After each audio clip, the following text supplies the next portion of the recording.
Hola, buenas tardes a todos nuevamente. Yo soy Lisette Torres, soy pasante de la carrera de Biología de la Facultad de Ciencias de la UNAM y soy miembro activo de la sección estudiantil de Divulgación e Inmunología de la Facultad de Ciencias. En esta tarde me complace presentarles el tercer seminario de nuestro ciclo de seminarios Experiencias de Vinculación Academia-Industria, titulado ¿Por qué y cómo publicar? Una cuestión de supervivencia, el cual es presentado por el maestro en Ciencias Arturo Antonio García Figueroa. Nuestro ponente realizó sus estudios en Ingeniería Química en la UNAM, al igual que en la maestría. Se ha desarrollado en la físico-química de interfaces, colaborando en proyectos relacionados con la industria petroquímica, agrícola y actualmente trabaja en el estudio de tratamientos alternativos de aguas residuales para la obtención de agua y fertilizantes seguros. Es profesor de la Facultad de Química desde el 2019 y ha colaborado en el Colegio de Físico-Química de Interfaces desde el 2017. Maestro Arturo García, en nombre de la sección estudiantil de Divulgación e Inmunología, le damos la bienvenida. Muchas gracias, Lisette. Muchas gracias a la sección estudiantil. Es un honor que me hayan contemplado para esta plática.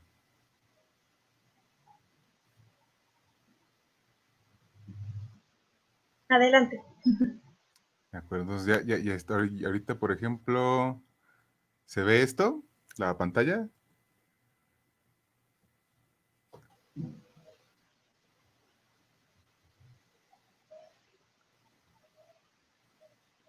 De acuerdo. Entonces, ¿ya estamos en pantalla compartida? Sí, ya estamos. Ok. Ahí se ve la pantalla, ¿no? La presentación. ¿Por qué y cómo publicar? Una cuestión de supervivencia. La presentación, la plática está relacionada, me la solicitaron aquí la sección estudiantil, y tiene que ver con esta actividad que considero yo es parte de la actividad científica, es parte de la academia. De hecho, el título está muy relacionado con algún episodio de una serie que se llama Bones. No sé si tengamos en la audiencia alguien que la haya visto. A mí me gustó mucho. Pero mencionaba una de las protagonistas, la protagonista, la doctora Temperance Brennan, que en la academia es publicar o morir, ¿no? Entonces es una cuestión de supervivencia. Claro, en el contexto de la serie, pues es un chiste, pero para nosotros que estamos en la academia, es más profundo, ¿no? Esta cuestión.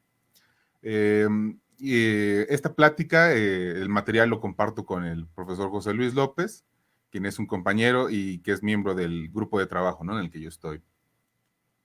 Ahora, me gusta empezar con una parte muy teórica, una parte quizás filosófica, ¿no? El por qué investigar. En pantalla ustedes pueden ver una frase de Sócrates, donde dice que la investigación es el objeto básico y el objetivo de la existencia humana. Esto lo que está diciendo Sócrates es que investigar lo hacemos todos, ¿no? Claro, hay tipos de investigación, se puede clasificar, se puede diversificar, pero todos estamos investigando, ¿no? Desde la hora en que nos levantamos, estamos preguntándonos cómo está el clima, debería ocupar suéter, ¿no? Debería de vestirme ligero, qué desayunar, qué comer, etcétera, ¿no? Siempre estamos investigando, siempre necesitamos información y siempre estamos tratando de obtenerla de la naturaleza, ¿no? De lo que nos rodea.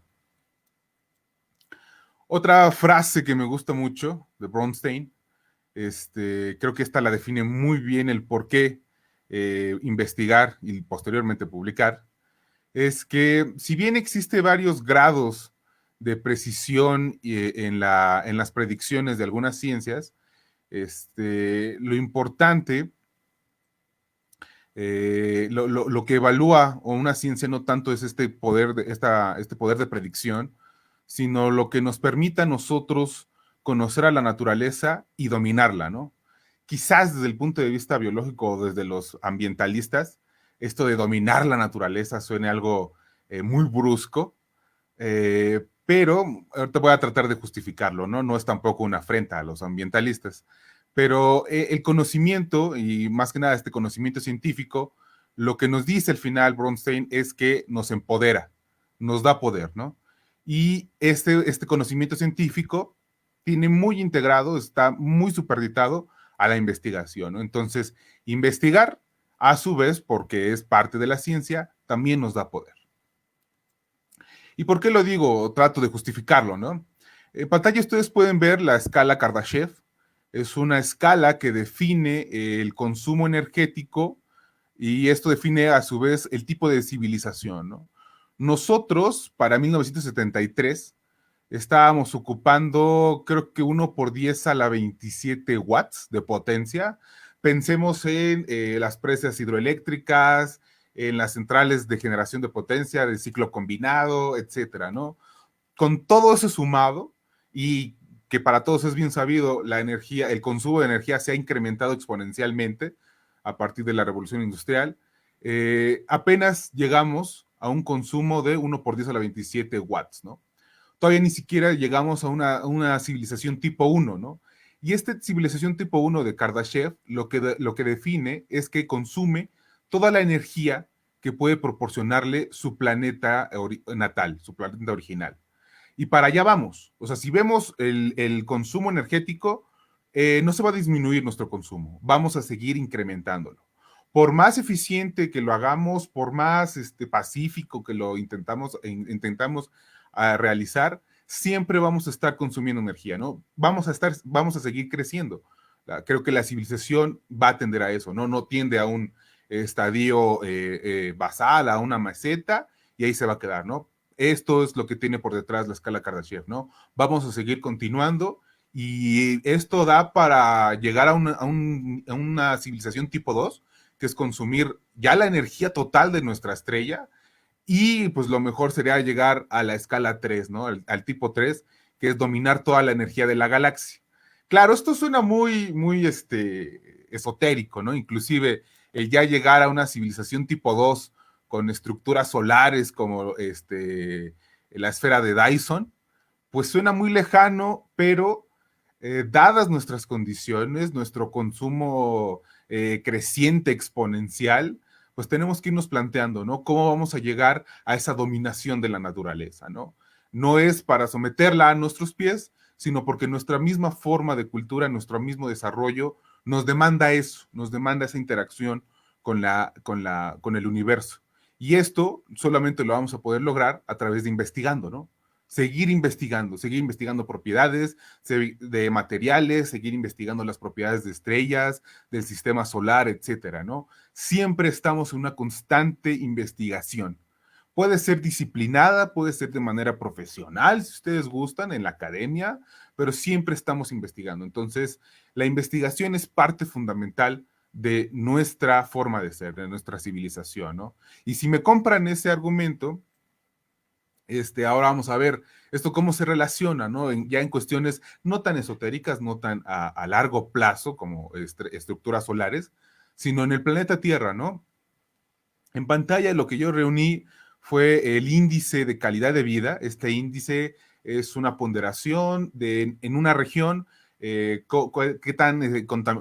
tanta contaminación climática existe, los sueldos, el poder adquisitivo, etcétera, ¿no? Varios elementos los ponderan en una ecuación y generan este índice de vida, ¿no? De calidad de vida. Vemos, por ejemplo, que los países con el mejor índice de calidad de vida son Dinamarca, Suiza, Finlandia, Australia, Países Bajos, ¿no? Y en las siguientes columnas vemos el porcentaje del Producto Interno Bruto, el GDP, que se destina a proyectos de investigación y desarrollo. Por ejemplo, el primer renglón que vemos Israel dedica el 4.9% de su Producto Interno Bruto a investigación y desarrollo. Entonces, por ejemplo, Corea del Sur, el 4.2. Finlandia, el 3.1, ¿no? Y en la última columna vemos qué tanto se gasta, qué tanto se invierte en dólares estadounidenses por estudiante de educación superior, ¿no? Licenciatura hacia arriba.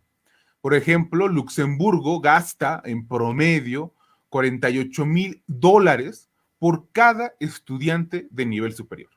Estados Unidos, $30,000. estos datos no están diciendo de dónde sale el dinero. Sabemos que en Estados Unidos hay una gran crisis respecto a estos créditos estudiantiles, pero bueno, al final, para invertir en un estudiante de educación superior, en Estados Unidos el promedio son $30,000. Entonces, si ustedes, si observamos la primera columna que nos dice el índice de calidad de vida, vemos que la mayoría de los países con una mejor calidad de vida son de los que invierten más de su Producto Interno Bruto en investigación y desarrollo, y también son los que gastan más en sus estudiantes de nivel superior. Esto, claro, está también relacionado con los otros niveles de educación, pero ahorita lo ocupo mucho porque por lo general asociamos la investigación ya un poquito de manera profesional con los estudiantes de educación superior, ¿no? Por eso le pongo esta información y vemos, ¿no? Esta tendencia, ¿no? A una mejor calidad de vida se logra, o algunos países lo intentan invirtiendo en desarrollo e investigación. Claro, estos datos y la interpretación que yo le doy está abierta a debate. Cualquiera que quiera es bienvenido a tomarse un café, lo invito para que discutamos estas conclusiones y estos datos, ¿no? Vienen las referencias al final, la presentación yo creo que se las comparto a la sección estudiantil para que puedan ustedes, para que podamos discutir las conclusiones a las que yo llego. Pero veamos nuestro país, ¿no? ¿Qué pasa en México? ¿Cuál es nuestra posición nacional?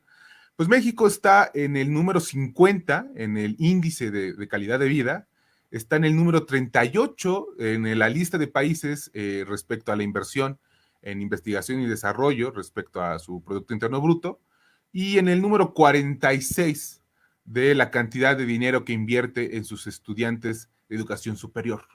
Entonces, vemos que hay una tendencia relacionada con la calidad de vida, con la investigación, con el desarrollo, ¿no?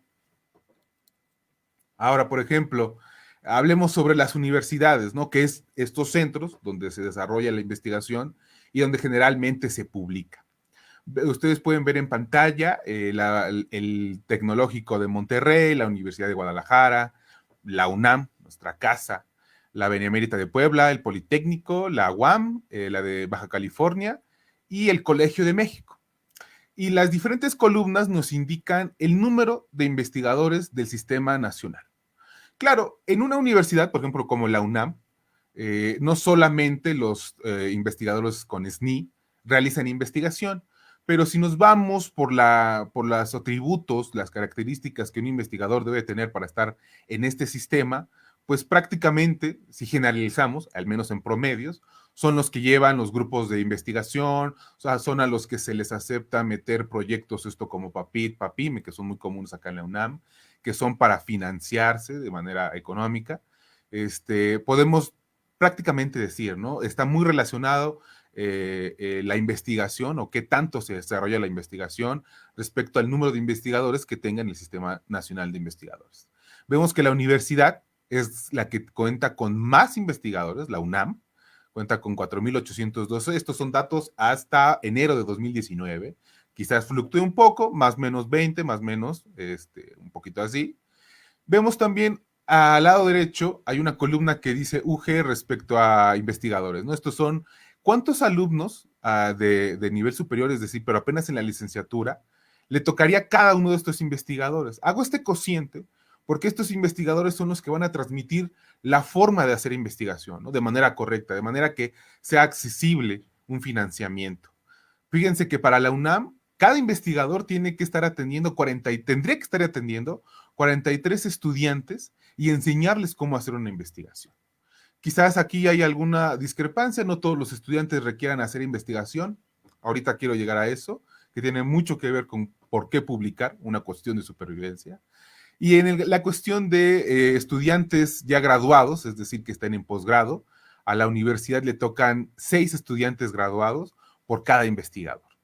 Y con todo esto, es decir, con un equipo de investigación que sea un investigador en el sistema nacional, 46 alumnos de licenciatura y 6 estudiantes de posgrado, la productividad de la investigación aquí en la universidad genera 1.1 artículos al año por investigador. sea, por lo general vamos a asociar las publicaciones, los artículos de publicación científica con la producción, ¿no? O sea, lo que nosotros le metemos, los recursos humanos son investigadores. Aparte hay financiamiento y los productos que esperamos son papeles, artículos, patentes. Fijémonos solamente en las patentes. La UNAM, que gasta, por ejemplo, por cada investigador 10 millones de pesos, ahí lo pueden ver en la antepenúltima columna, gasta 10 millones de pesos por investigador, en promedio, y contando las instalaciones, costos corrientes y costos fijos, gasta 10 millones de pesos y genera 1.1 artículos de publicación científica. ¿Esto está bien, está mal? Eso es ya una evaluación subjetiva, pero nos está diciendo que necesitamos mejorar. Necesitamos mejorar nuestra actividad científica, nuestras investigaciones. ¿Por qué? Fijémonos, por ejemplo, en el Tecnológico de Monterrey. Ellos que sí gastan el triple por investigador, pero que tienen menor cantidad de investigadores, tienen una mayor producción. Ellos, en lugar de producir casi un artículo al año por investigador, cada investigador produce 2 artículos al año. Hay una mayor sentido de la investigación, una mayor integración. Y ahorita la vamos a ver, vamos a discutir un poquito esa integración y por qué se da. Pero bueno, eso es a nivel nacional. Comparémonos a nivel internacional, la investigación como la hacemos aquí.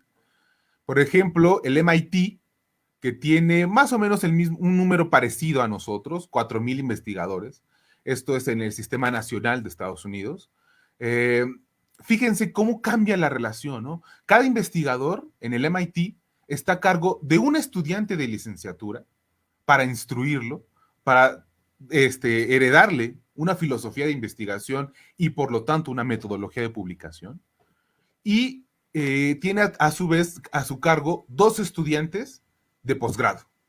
Y con esto generan casi 3 artículos al año. Entonces, esto de 1.1 no estamos tan abajo, pero se puede mejorar, ¿no? Se puede mejorar. Claro, el gasto por investigador es casi el doble, ¿no? Entonces, necesitamos sí o sí traer más recursos. No se los podemos exigir al gobierno, eso los tenemos que buscar nosotros. ¿Y cómo lo vamos a buscar? Y bien, estuvo perfecta la plática anterior de la maestra Victoria, pues socializando el conocimiento es como vamos a hacer que nuestros egresados, toda nuestra universidad como grupo, traiga más inversiones para generar una mayor investigación y que se reditúe en publicaciones. ¿Y por qué publicar, no? Ahorita hablaba del método científico, que lo decía Bronstein. Para Asimov, este gran autor de la ciencia ficción, el método científico consistía en encontrar un problema. Eso es el paso más delicado. Yo siempre recomiendo a mis estudiantes que esta investigación del problema sea con base en sus historias, con base en su personalidad, para que se puedan fijar muchos más metas, para que estén más comprometidos, ¿no? Luego había que delimitar este problema, porque si bien quisiéramos resolver el hambre del mundo, tenemos que hacerlo en pequeños paquetes, ¿no? En paquetes discretos y que sean alcanzables.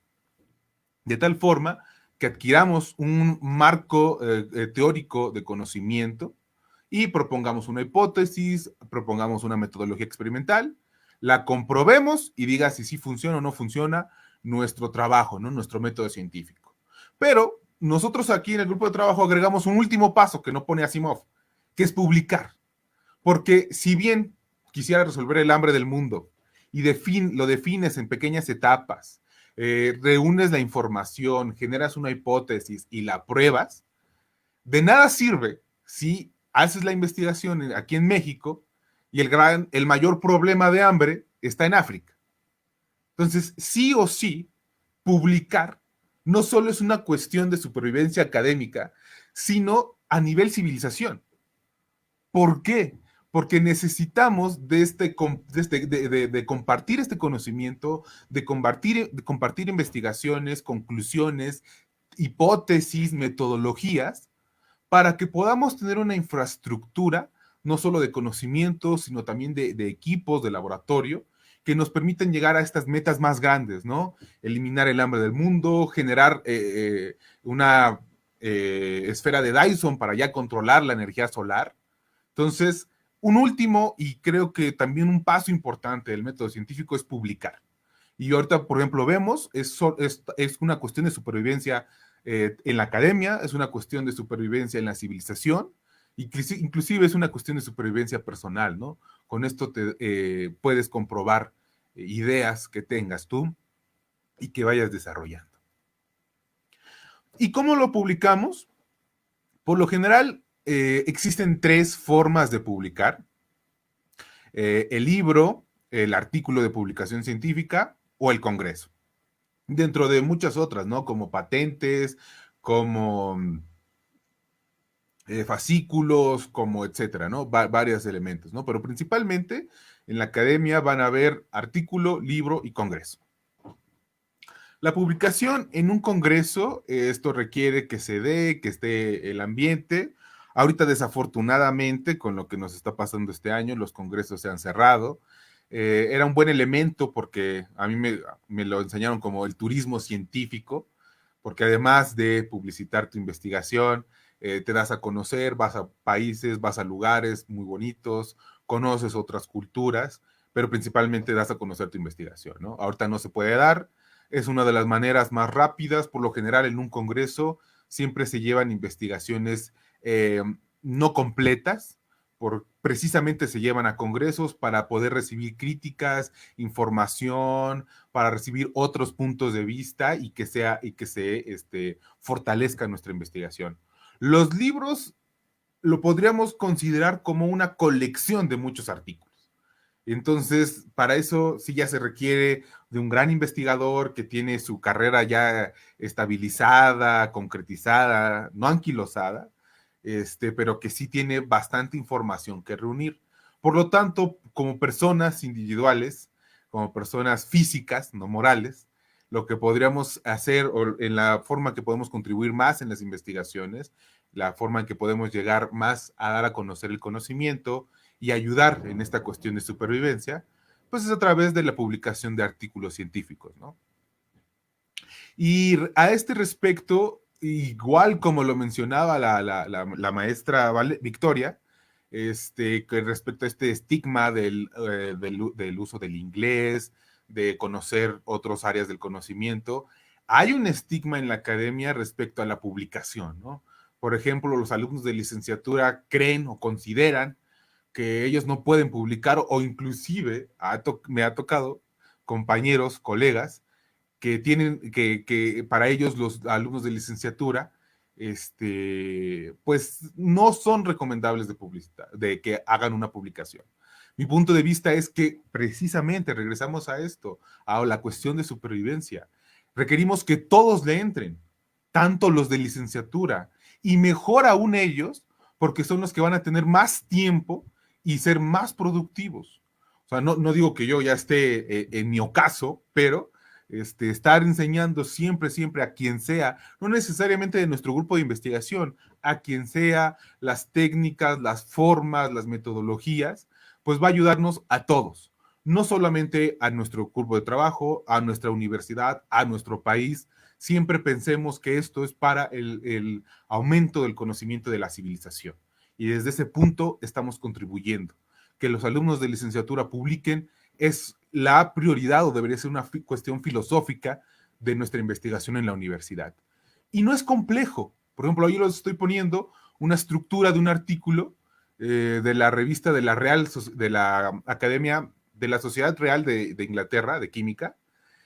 Vean ustedes, ahí resalto en recuadros la estructura básica de un artículo. Si ustedes pueden ver, hay recuadros azules, rojos y verdes. Eso es lo principal, ese es el esqueleto. Imágenes, una introducción y una conclusión. Ya después de ahí es desglosar esto mismo. Entonces, si ustedes ven a los artículos como este esqueleto, como esta estructura donde se hacen imágenes que resumen información, que resumen experimentos o que resumen ideas, por ejemplo, el modelo que estamos viendo ahí en la parte central, y asocian a esto un objetivo y una conclusión, pueden ustedes redactar un artículo. Es solamente cuestión de desarrollar las ideas.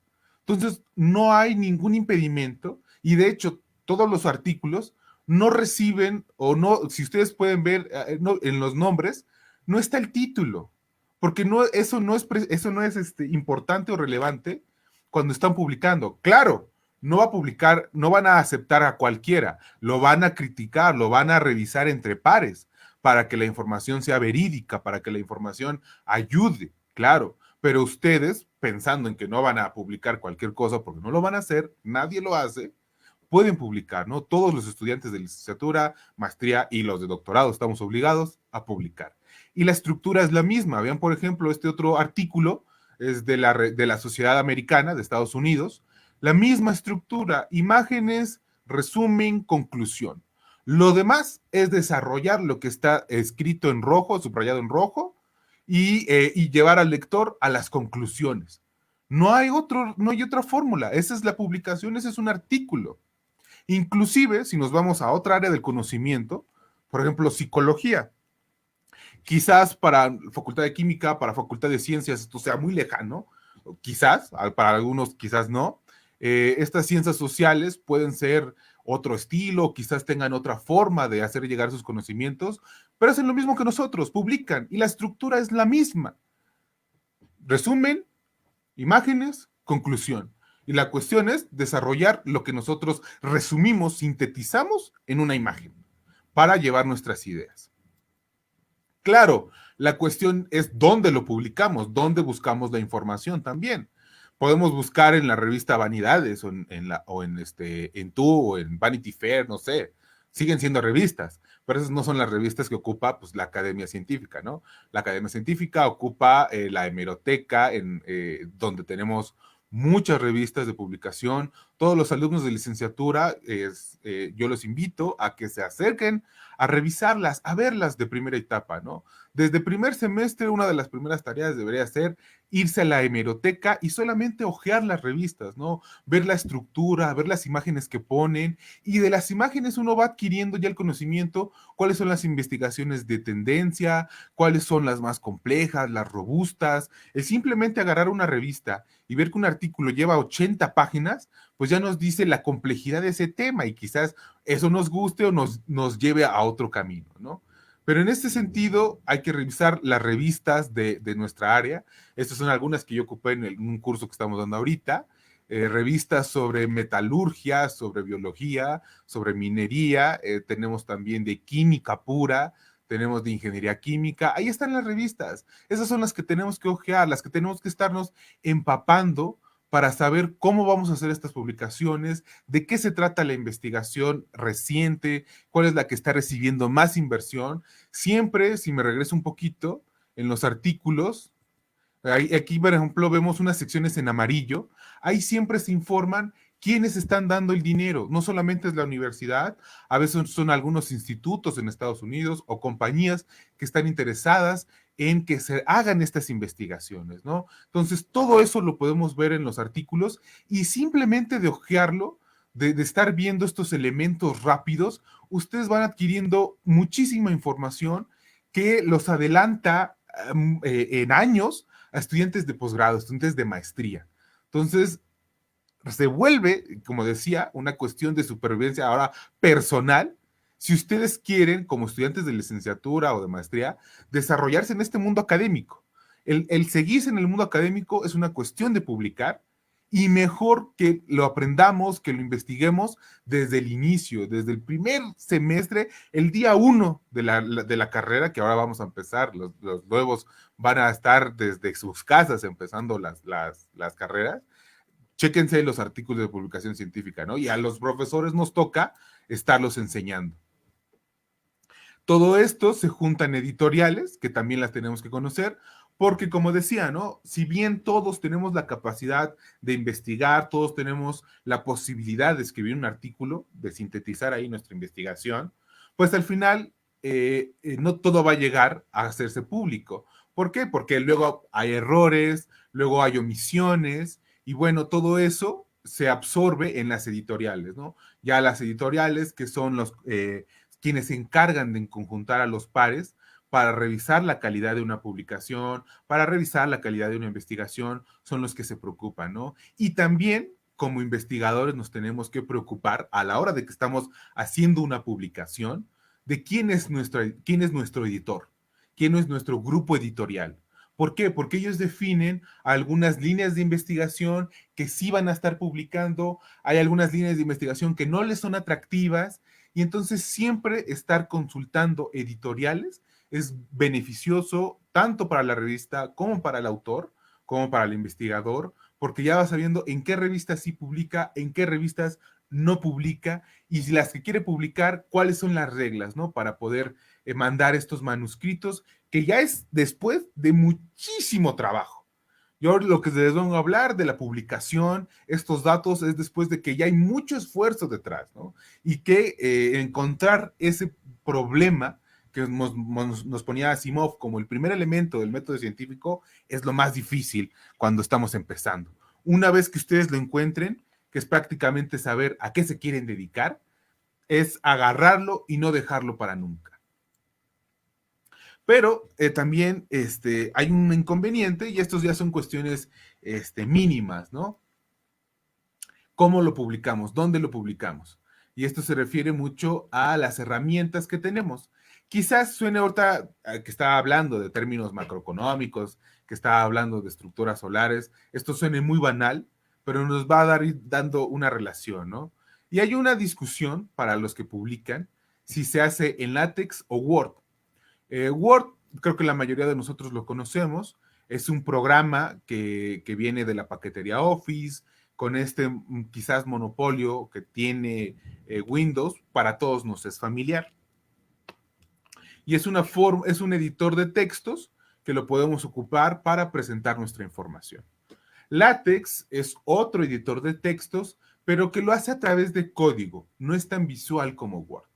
Ahora, hay algunos autores que esta discusión les es irrelevante, pero no olvidemos este séptimo punto del método científico: publicar, socializar el conocimiento, ya lo decía la maestra Victoria. Es importantísimo, es hacerse conocer la investigación que ustedes están desarrollando. Y desafortunadamente, si ustedes lo quieren ver así, seguimos teniendo un cerebro de primates, y lo primero nos entra por los ojos. El amor entra por los ojos. Entonces, no solamente basta en tener las ideas correctas, la hipótesis comprobada y una investigación robusta, sino hacerla llegar al lector, a los demás. Y eso lo hacemos a través del artículo, pero lo tenemos que editar. Tiene que ser llamativo, porque a estos momentos, a 2020, estamos bombardeados de información. Entonces tenemos que ser muy selectivos en la información que nosotros abrimos y recibimos. Pero a la vez de que nosotros estamos generando una investigación y la vamos a publicar, no es que tengamos que pensar en el lector que es selectivo, que es quisquilloso. No, tenemos que pensar en el lector desde el punto de vista de hacerle más fácil la tarea de encontrar lo que está buscando, de encontrar los elementos clave de nuestra investigación. Y por eso me remito a la imagen que ponía de los artículos, donde cualquiera o la mayoría, si no tiene imágenes, al menos gráficas y al menos ecuaciones, que son los puntos focales de una publicación y que resumen la información que nosotros estamos haciendo, que nosotros tenemos en nuestra investigación. Entonces, esta cuestión de analizar la vista de nuestro trabajo no es banal, y no es para dejarla para después. Debe ser parte de nuestra filosofía. Así como mencionaban hace rato, de que también tenemos que tener conocimientos de contabilidad, tenemos que tener conocimientos de publicidad, tenemos que tener conocimientos de las editoriales y cómo presentar nuestra investigación. Claro, Word, al ser una herramienta tan comercial, tan prácticamente universal, sino planetaria, pues ha incorporado elementos en su construcción y en su edición que nos permite hacerlo más visual, ¿no? Sin embargo, LaTeX es un programa que casi no se ocupa y tiene, desde mi punto de vista, y es cuestión también de esta plática, que ustedes lleguen a esta conclusión, o contraria, pero que se informen de cuál ocupar, ¿no? LaTeX o Word. Hay un estudio muy bonito, ya es un estudio sistemático y cuantitativo, que comparan el uso de Word contra LaTeX, ¿no? El uso de Word es decir, un ambiente muy visual para la edición de textos, o LaTeX, que es un ambiente a partir de códigos para editar textos. Y lo que vemos aquí en esta gráfica es respecto a la parte que es continua de texto, ¿no? Esto donde decimos que desarrollamos las ideas. Analizaron 4 grupos de personas, ¿no? Personas que eran expertas en Word, personas que eran novatas en Word, personas que eran expertas en LaTeX y novatos de este mismo programa. Y lo que cuentan es qué tanto escriben y cuántos errores cometen. Vean ustedes, los expertos de Word escriben, en el tiempo que le dedican, en 30 minutos, escriben muchísimo, una cantidad muy grande de texto y con muy pocos errores. Los novatos en Word, en 30 minutos, escriben, pues muy comparado, ¿no? Un 90, un 80% de lo que escribieron de lo que escriben los expertos, y casi cometen la misma cantidad de errores, es decir, en Word casi no se cometen errores. Cometemos algunos, uno que otro, un dedazo, pero son muy pequeños. Al contrario, LaTeX, aún los expertos, del tiempo que le dedican a escribir su publicación, a escribir su investigación, una parte considerable, un 10 a un 15% del tiempo, lo ocupan corrigiendo errores, aún los expertos. Y esto disminuye la cantidad de tiempo que invierten en escribir el texto en continuo. Los novatos en LaTeX, pues todavía peor. Ocupan casi el 20% y llegando a un 25% del tiempo que ocupan en escribir algo, en corregir errores. Y lo demás en escribir tal cual, ¿no? Pero, como mencionaba, partes fundamentales y elementales de una publicación son estos artículos visuales, estos puntos visuales, tablas, figuras, ecuaciones, ¿no? Entonces, analizaron para producir una tabla en 30 minutos cómo se desempeñaban estos diferentes grupos, ¿no? Y vemos que en el programa de Word casi el ámbito es el mismo, que si estuvieran, es lo mismo crear un texto en continuo que una tabla. Dedican muy poco tiempo a resolver errores de una tabla, cuando la configuran, a escribir dentro de la misma tabla. Sin embargo, en LaTeX, el tiempo que se dedica a corregir errores, porque surgen muchísimos, es casi la mitad de lo que ocupan para hacer su tabla. ¿De acuerdo? Hasta ahorita podríamos decir, entonces nos está recomendando el uso de Word. Esperemos. Y por ejemplo, es el uso de ecuaciones, ¿no? Cómo escribir una ecuación. En Word, los que lo han ocupado, sabrán que a veces es frustrante el uso de exponentes, de integrales, porque si no lo planteaste desde un inicio y tienes que anidar exponenciales, se vuelve muy frustrante. De hecho, pero aquí este estudio lo que nos marca es que prácticamente es lo mismo. Se dedica muy poquito del tiempo a corregir errores en Word, pero vean, LaTeX, ya que se escriben ecuaciones, ya que estamos entrando en la marmaja, en lo substancial de la publicación, que no es el texto ni las tablas, la cantidad del tiempo que invierten en escribir ecuaciones es mucho mayor, aún seas novato. Y dedicas muy poco tiempo a corregir ecuaciones cuando estás haciendo tu publicación. Entonces, vean, esto nos está marcando si hay una tendencia a generar menos errores en Word. En LaTeX se ocupa mucho tiempo en corregir errores, pero cuando nos estamos yendo a ecuaciones, ya a un ambiente substancial de la investigación, el tiempo que se invierte en corregir errores es muy poco. Inclusive, hay una norma ISO que nos sirve para evaluar los requerimientos ergonómicos del trabajo en oficina y tiene varios ítems en su rúbrica de evaluación. Evalúan el cansancio, la frustración, el entretenimiento, y entre otros elementos, ¿no? Y lo vemos aquí en pantalla, nos comparan el uso de Word contra el uso de LaTeX. Y vean ustedes, el índice de aburrimiento o de cansancio más bien, en Word es mucho mayor que el de LaTeX. El índice de frustración en Word es mayor que el de LaTeX. Y el índice de disfrutabilidad, de enjoyment, es mucho más grande en LaTeX que en Word. Sí, aprender a ocupar LaTeX, que requiere de un lenguaje de programación, pues requiere invertir el tiempo en aprender ese lenguaje de programación. Pero una vez hacen esa inversión, el entretenimiento que se ocupa de la publicación, que es una labor propia de la academia, se vuelve una tarea muy divertida, ¿no? Si recordamos esta película muy vieja de Mary Poppins, es encontrar el elemento de diversión en la investigación, ¿no?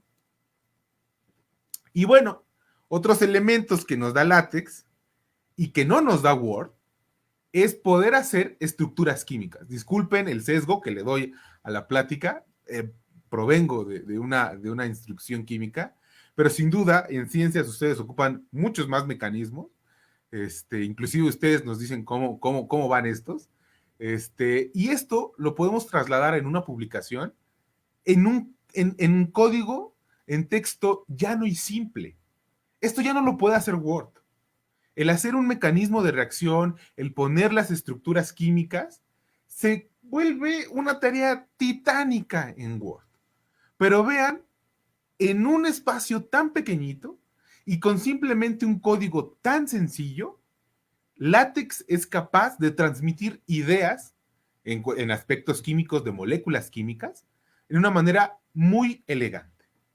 Entonces, esta faceta de una investigación, que es la publicación, que vemos que es, desde mi punto de vista, es una cuestión de supervivencia, eh, nos permite hacer tareas muy automáticas, muy repetitivas, que serían dibujar varias de esas moléculas de manera muy simple, de tal forma que la mayor cantidad del tiempo que vamos a invertir, claro, una vez que aprendimos, es en dedicarnos a la investigación.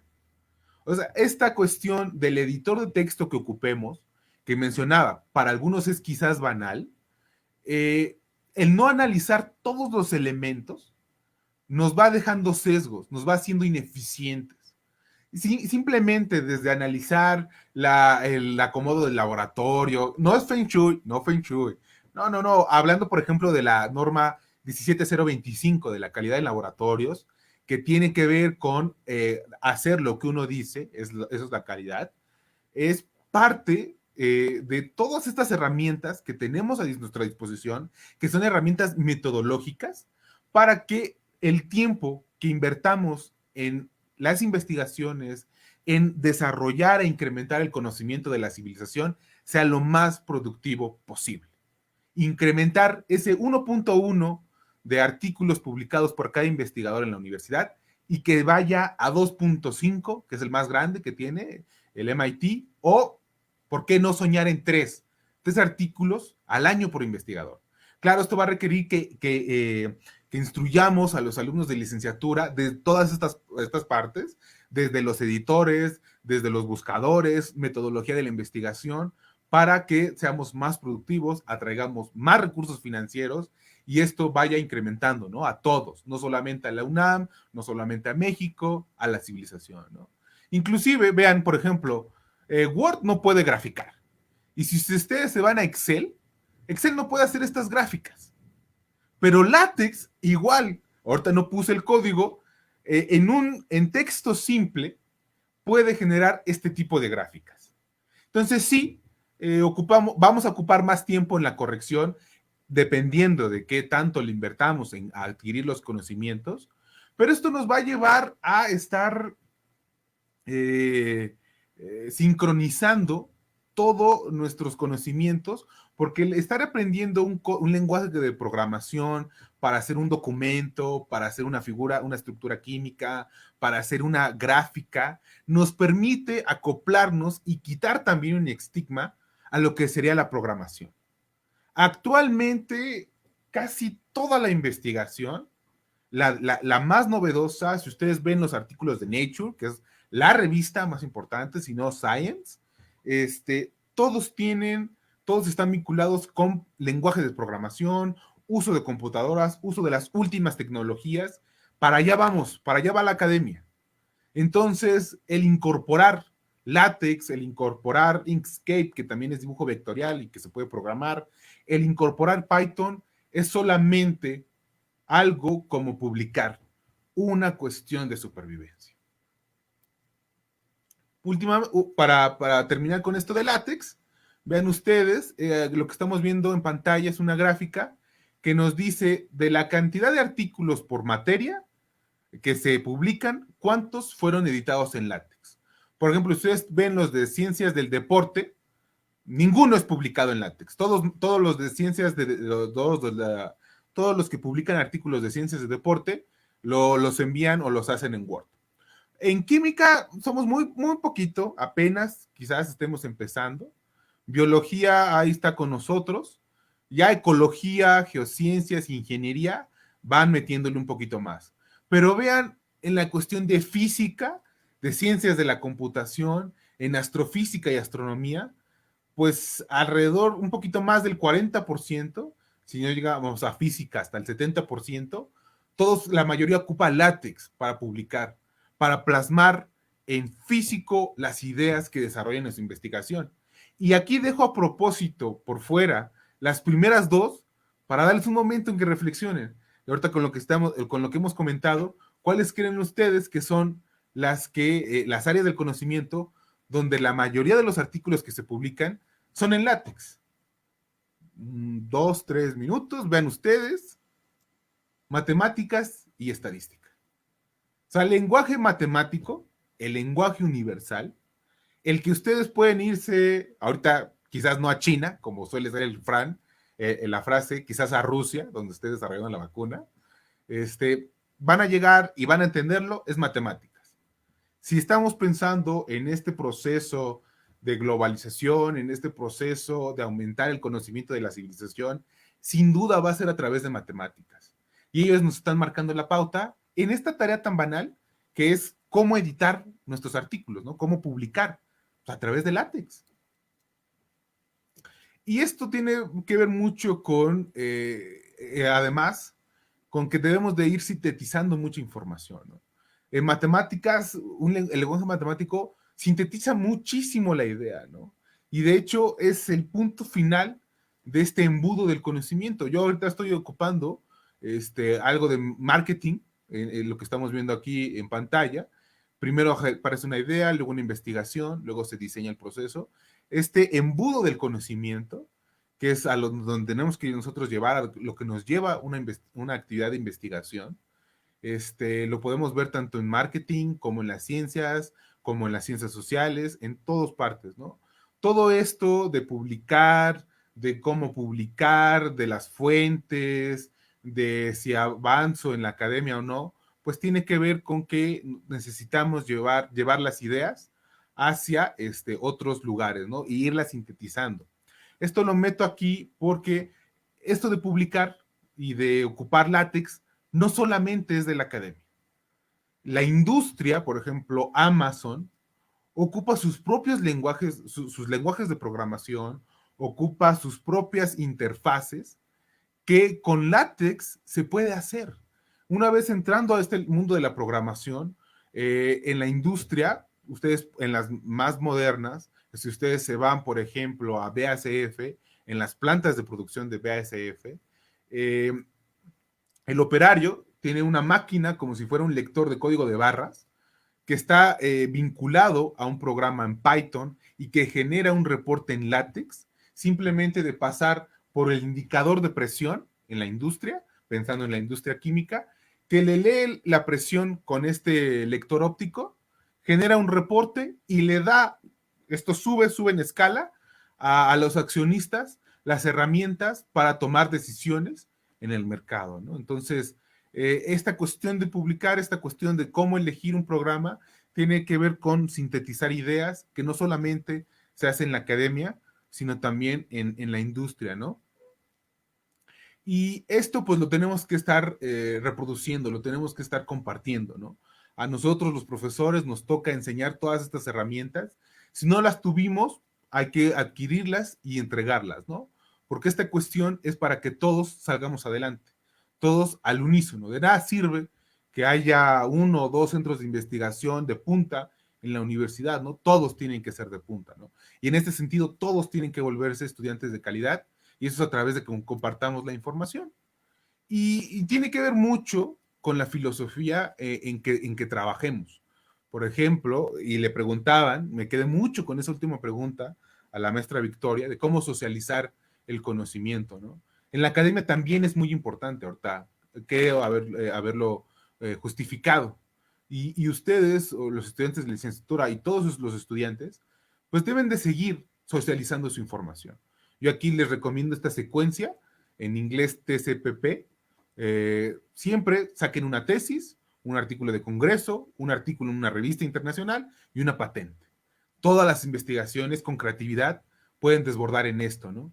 Publicar no solamente es cuestión de un artículo, como lo traté de manejar el día de hoy, también es escribir una tesis, escribir un artículo en un congreso y en el mejor de los casos, una patente, ¿no? Que sea adquirida por una compañía y genere ingresos, ya sea de manera individual, si lo quieren así, cuesta 10,000 pesos patentar de manera individual, o que lo reditúe a la universidad, ¿no?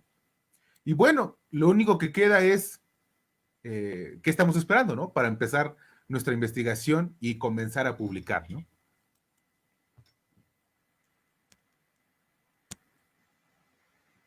Ok.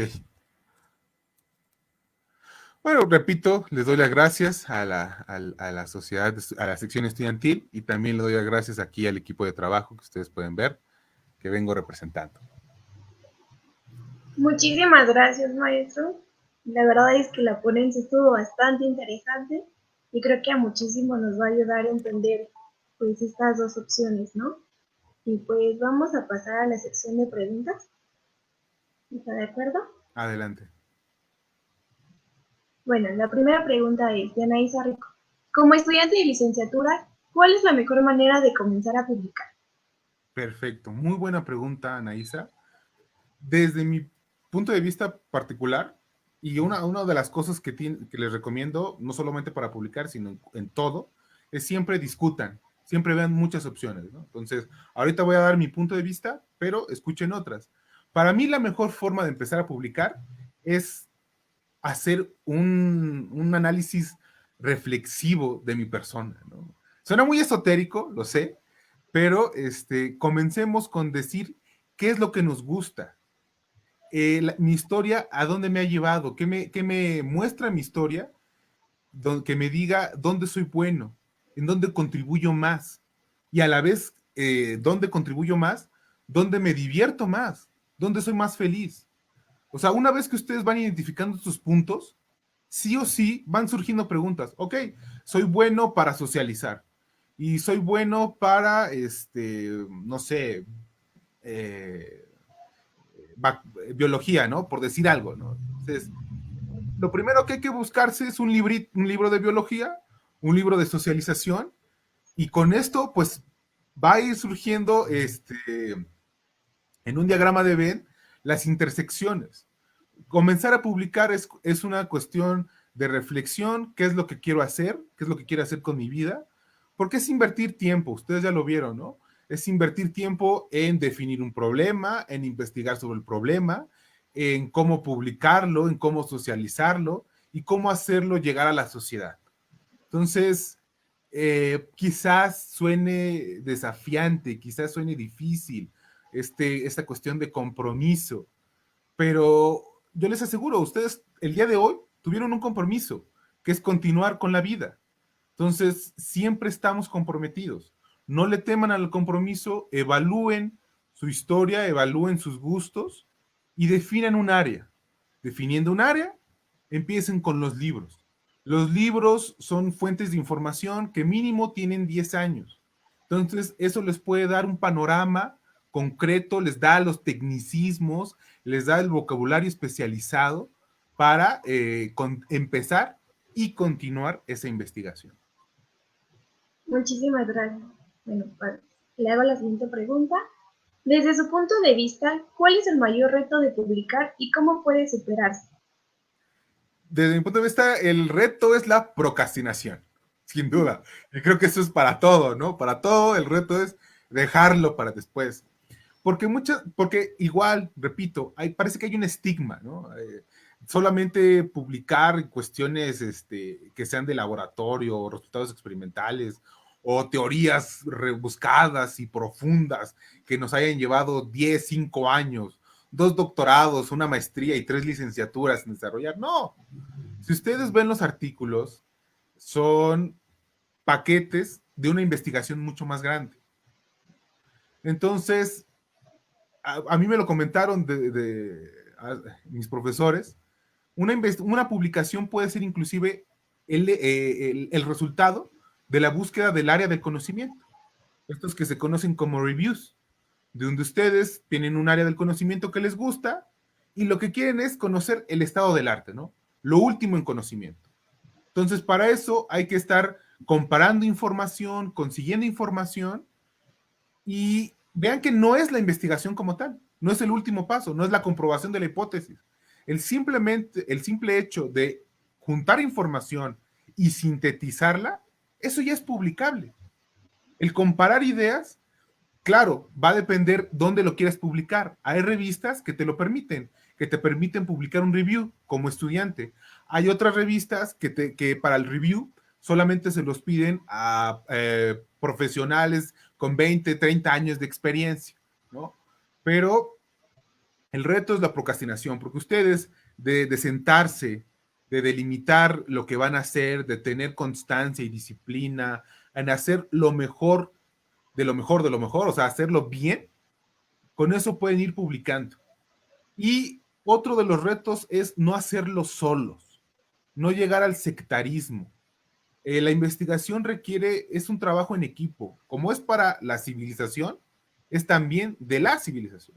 Entonces no lo hagan solos, los asesores, se supone, estamos para eso, para irlos acompañando y mira, hasta aquí puedes publicar una parte, aquí podrías publicar otra, y siempre busquen, hablando ya en cuestiones prácticas, que los asesores les animen a publicar.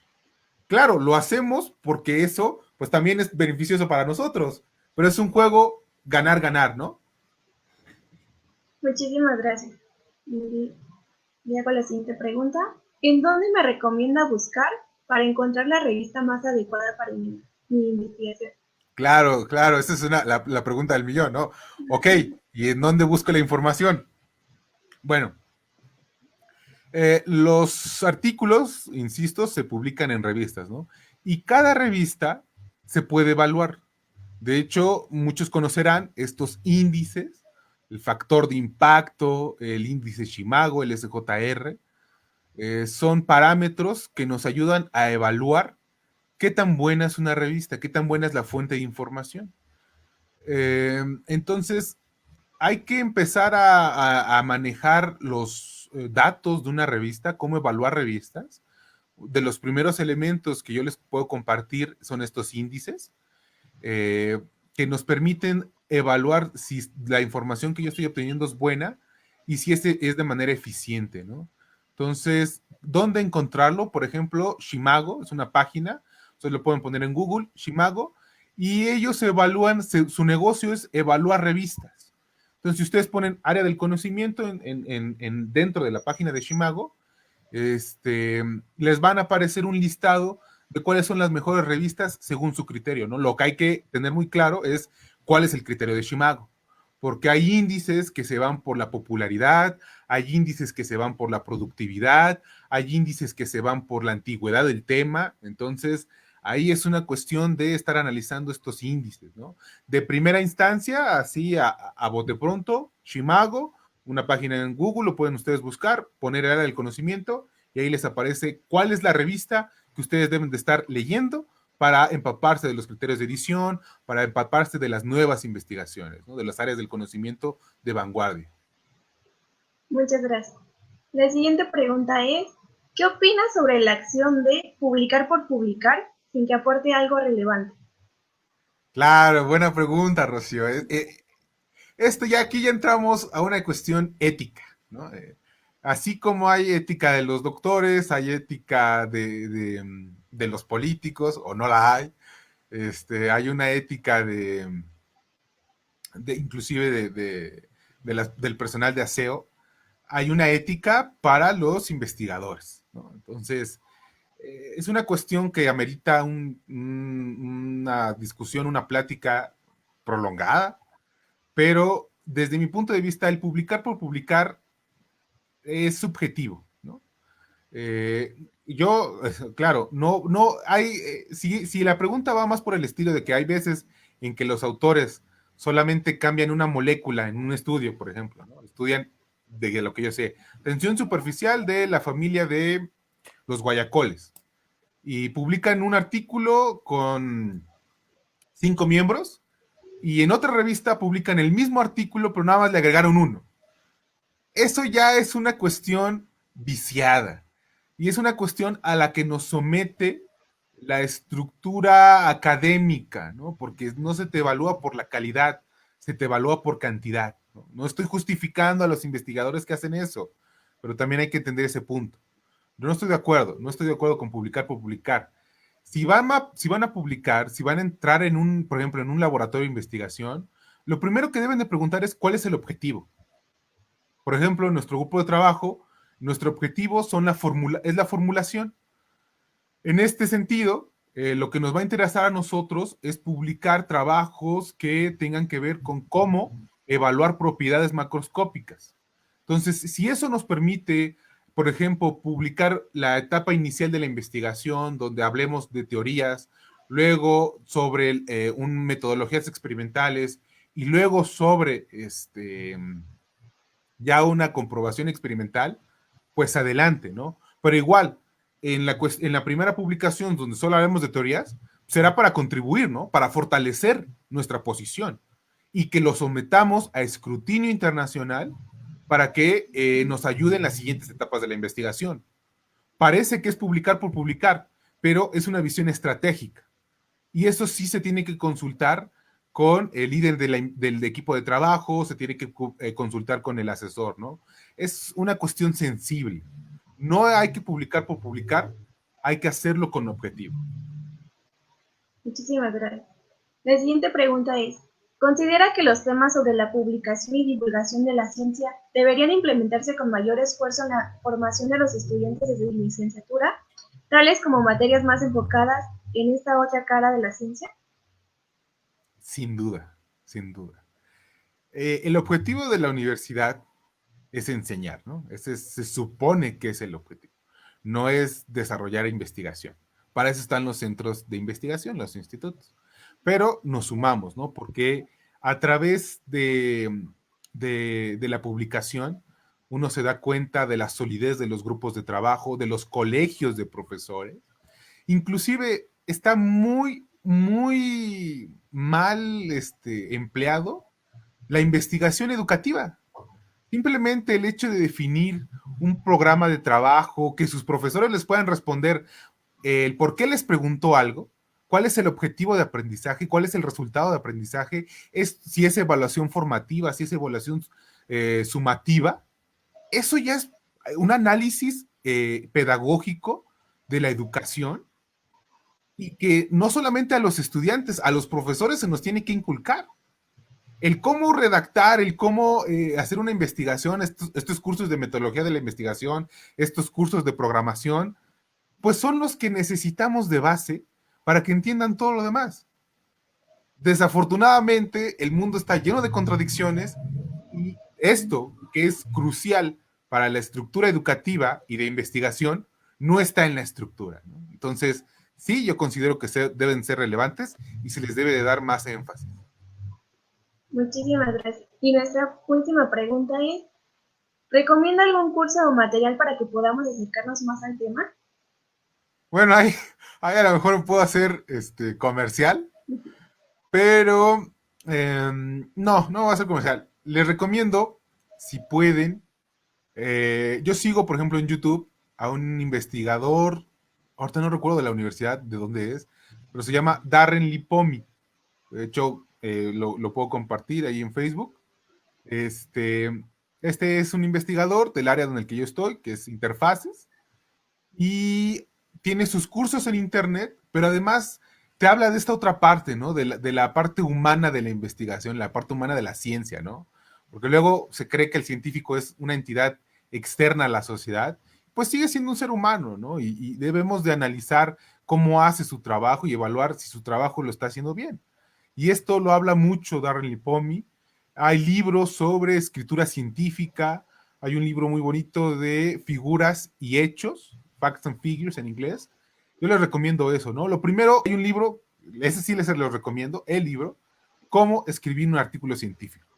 Si bien el título pareciera ser que es un documento muy específico, aborda todos estos temas, ¿no? Entonces, si pueden buscarle por ahí en Google, cómo escribir artículos científicos, buen elemento para comenzar esta parte. Pues muchísimas gracias. Son todas las preguntas. No sé si te guste agregar algo más. No, nada más darles las gracias a ustedes en la invitación y celebrar que hagan este tipo de actividades. Muchísimas gracias. Bueno, en nombre de la sección estudiantil, le agradecemos bastante su plática y a todos por haber consultado este seminario y los invitamos a que sigan pendientes de nuestra página para los siguientes seminarios. Muchísimas gracias. Gracias.